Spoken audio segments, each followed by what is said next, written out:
여러분 평안하십니까? 오늘도 말씀과 함께 주님의 은혜 가운데 거하시기 바랍니다. 오늘 말씀은 마태복음 10장입니다.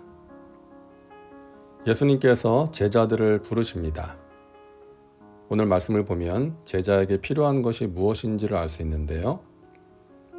첫째는 예수님의 마음, 긍휼입니다. 무리를 보시고 불쌍히 여기시니 이는 그들이 목자 없는 양과 같이 고생하며 기진함이라. 예수님은 사람들을 보시고 불쌍히 여기셨습니다. 그들이 목자 없는 양과 같았기 때문이죠. 양은 목자가 없으면 언제 죽을지 모릅니다. 어디로 가야 할지 모릅니다.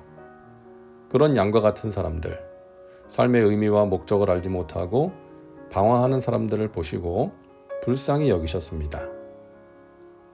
이 마음이 제자에게 필요한 마음이라고 생각합니다. 이 마음이 있어야 누군가를 위해서 기도할 수 있고 이 마음이 있어야 전도도 할 수 있기 때문입니다. 둘째는 권능입니다. 예수께서 그의 12제자를 부르사 더러운 귀신을 쫓아내며 모든 병과 모든 약한 것을 고치는 권능을 주시니라. 예수님은 제자들을 부르신 후에 그들에게 모든 병과 약한 것을 고치는 권능을 주셨습니다. 예수님께서 승천하시기 전에 제자들에게 이렇게 말씀하시죠. 오직 성령이 너희에게 임하시면 너희가 권능을 받고 예루살렘과 온 유대와 사마리아와 땅끝까지 이르러 내 증인이 되리라 하시니라. 자, 오직 성령이 너희에게 임하시면 오직이라고 말씀하십니다. 다른 방법이 없다는 것이죠. 증인으로 살기 위해서는 권능, 성령 충만 받아야 한다는 것입니다. 악한 세상 속에서 거룩한 하나님의 자녀로 살기 위해서는 성령 충만, 권능을 받아야 한다는 것이죠. 바울이 이런 고백을 하지 않습니까? 내 말과 내 전도함이 설득력 있는 지혜의 말로 하지 아니하고 다만 성령의 나타나심과 능력으로 하여. 전도는 말을 설득력 있게 잘한다고 해서 되는 게 아니라 성령의 능력으로 된다는 것입니다. 우리 힘으로 전도하는 것 아닙니다. 우리 힘으로 봉사하는 것 아닙니다. 성령의 지혜와 능력으로 하는 것입니다. 셋째로 제자에게 필요한 것은 물질에 대해 자족하는 마음입니다. 너희 전대에 금이나 은이나 동을 가지지 말고 여행을 위하여 배낭이나 두벌옷이나 신이나 지팡이를 가지지 말라. 많은 것 가지고 다니지 말라는 것이죠. 돈주머니를 가득 채우고 몇 벌의 옷과 몇 개의 신발을 배낭에 넣고 다니지 말라는 것입니다. 가볍게 하고 다니라는 것입니다. 제자는 너무 많은 것을 가지려고 하거나 너무 많은 것을 누리려고 해서는 안 됩니다. 그런 것에 마음 빼앗기면 주님이 명하신 일을 할 수가 없는 것이죠. 그런가 하면 반대로 너무 없어도 사역에 전념할 수가 없습니다. 사역자가 매일 하는 기도가 재정을 위한 기도가 되면 되겠습니까? 영혼을 살리고 하나님 나라 확장을 위해서 기도해야지 밤낮 물질을 구하는 기도를 드리면 안 되는 것이죠. 물질로 허덕이면 사역자도 지칠 수밖에 없는 것입니다. 사역자가 물질에 욕심을 가져도 안 되지만 너무 물질 때문에 힘들어도 안 되는 것입니다.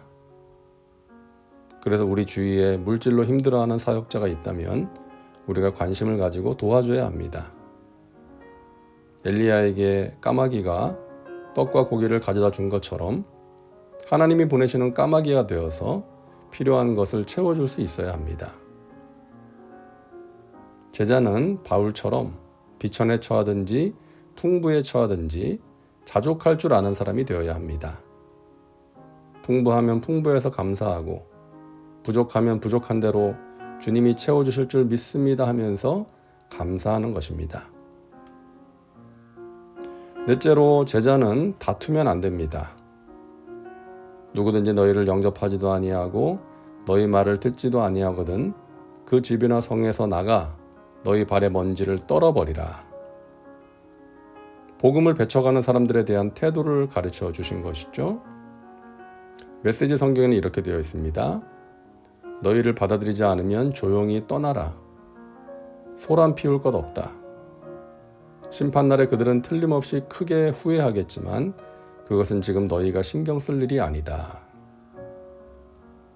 복음을 전했다면 복음을 받아들이고 안 받아들이고는 그들의 몫이고 그들의 책임이라는 것입니다. 그러므로 그들과 다투지 말고 떠나라는 거예요. 우리는 최선을 다해서 복음을 전하고 결과는 하나님께 맡겨야 합니다. 사람들과 다투면 안 됩니다. 혈기를 십자가에 못 박아야 합니다. 우리가 서로 다투면 선교의 걸림돌이 됩니다. 저 봐라, 예수 믿는 사람들 싸우는 거 봐라. 사랑이 제일이라고 하면서 이렇게 되는 것이죠. 여러분 잘 아시는 간디가 이런 말을 했습니다. 나는 예수가 좋아서 교회에 간 적이 있다. 하지만 예수 믿는 사람들을 보고 예수를 믿지 않기로 결심했다. 물론 사람을 보고 신앙생활하면 안 되지만 믿음이 없거나 어린 사람들은 사람을 먼저 보게 되는 것이죠. 그래서 우리의 삶, 우리의 모습이 중요한 것입니다. 전도의 기회를 잃어버리지 않기 위해서 영혼들이 실족하지 않도록 우리의 삶으로 예수 그리스도의 향기를 전해야 하는 것입니다. 마지막 다섯째로 제자는 두려워하지 말아야 합니다. 오늘 말씀을 보면 예수님께서 두려워하지 말라는 말씀을 여러 번 하시는데요. 그런즉 그들을 두려워하지 말라. 감추인 것이 드러나지 않을 것이 없고 숨은 것이 알려지지 않을 것이 없느니라. 사람들이 너희를 박해할 것이다. 하지만 그들을 두려워하지 말아라. 진리가 밝히 드러나는 날이 올 것이다. 이런 말씀입니다.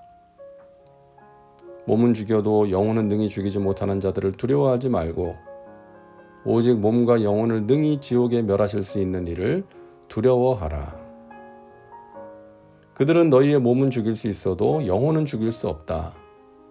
그러므로 너희가 두려워해야 할 대상은 오직 하나님이시다. 이런 말씀입니다. 두려워하지 말라. 너희는 많은 참새보다 귀하니라. 참새 한 마리도 하나님이 허락하시지 않으면 땅에 떨어지지 않는데 참새와 비교할 수 없을 정도로 귀한 너희들을 지키시고 보호해 주시지 않겠느냐. 두려워하지 말아라 말씀하십니다. 두려움은 주님이 주시는 마음이 아닙니다.